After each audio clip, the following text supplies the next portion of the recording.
بسم اللہ الرحمن الرحیم۔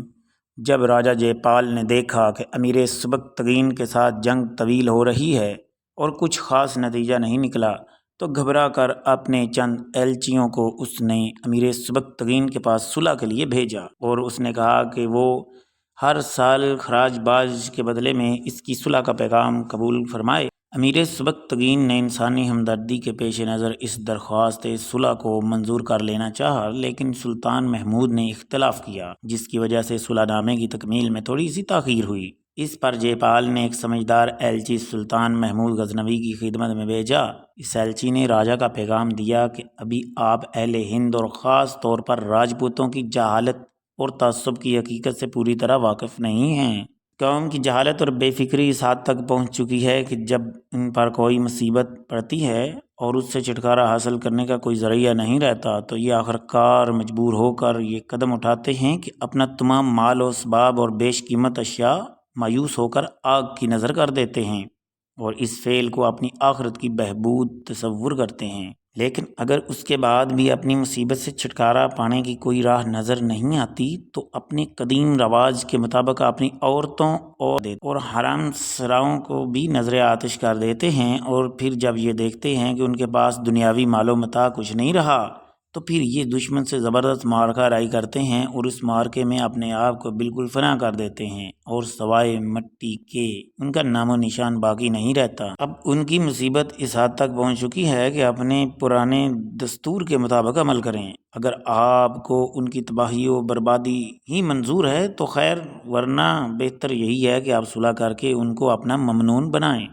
سلطان محمود نے جب یہ باتیں سنی تو اسے ہندوؤں کی سچائی میں کچھ شبہ نہ رہا، لہٰذا اس نے اس شرط پر صلح کر لی کہ راجہ جے پال 1,00,000 درہم اور 50 ہاتھی بطور نذرانہ کے پیش کرے۔ جے پال نے اپنی حکومت کے ایک معتبر رکن جس کا نام دولت تھا کو اس نذرانے کے عوض امیر سبکتگین کے پاس گروی رکھا اور مسلمانوں کی ایک جماعت کو اپنے ساتھ لے کر لاہور آیا۔ حسب شرط صلح ہاتھی اور درہم ان کے حوالے کرے۔ لاہور پہنچ کر جے پال نے بدعہدی کی اور ان مسلمانوں کو گرفتار کر لیا اور کہا جب تک امیر سبکتگین میرے سردار یعنی دولت کو واپس نہ کرے گا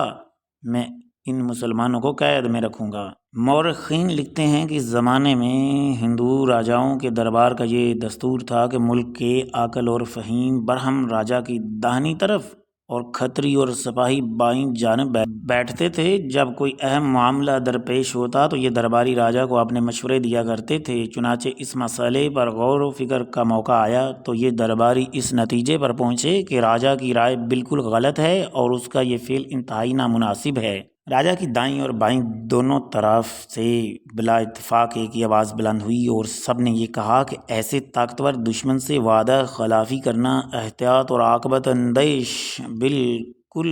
خلاف ہے۔ کہیں ایسا نہ ہو کہ یہ بدعہدی ہمارے لیے بربادی اور تباہی کا باعث ہو اور ہم پر وہ مصائب نازل ہوں کہ دنیا میں کہیں ہمارا نام و نشان تک باقی نہ رہے۔ احتیاط اور مصلحت کا تقاضا یہی ہے کہ ہم اس ترک یعنی امیر سبکتگین سے جس کا خوف عوام و خواص سبھی کے دلوں پر بیٹھا ہوا ہے بدعہدی کر کے جنگ نہ کریں اور خدا کے بندوں کو امن و امان کا خیال رکھتے ہوئے بلا حیل و حجت وہ تمام رکن سبکتگین کو ادا کریں جس پر صلح ہوئی ہے۔ چنانچہ راجہ جے پال کا برا وقت قریب آ پہنچا تھا، لہٰذا اس نے درباریوں کے مشورے اور استدعاء کو قابل اعتنا نہ سمجھا اور اپنی ضد پر اڑا رہا۔ تو جب امیر سبکتگین کو اس معاملے کی خبر ہوئی تو اس نے کیا فیصلہ کیا اور اگلی جو جنگ ہوئی اس کے تمام حالات و واقعات ہم آئندہ ویڈیو میں بیان کریں گے۔ عرفان اللہ کو اجازت دیجیے۔ اللہ حافظ۔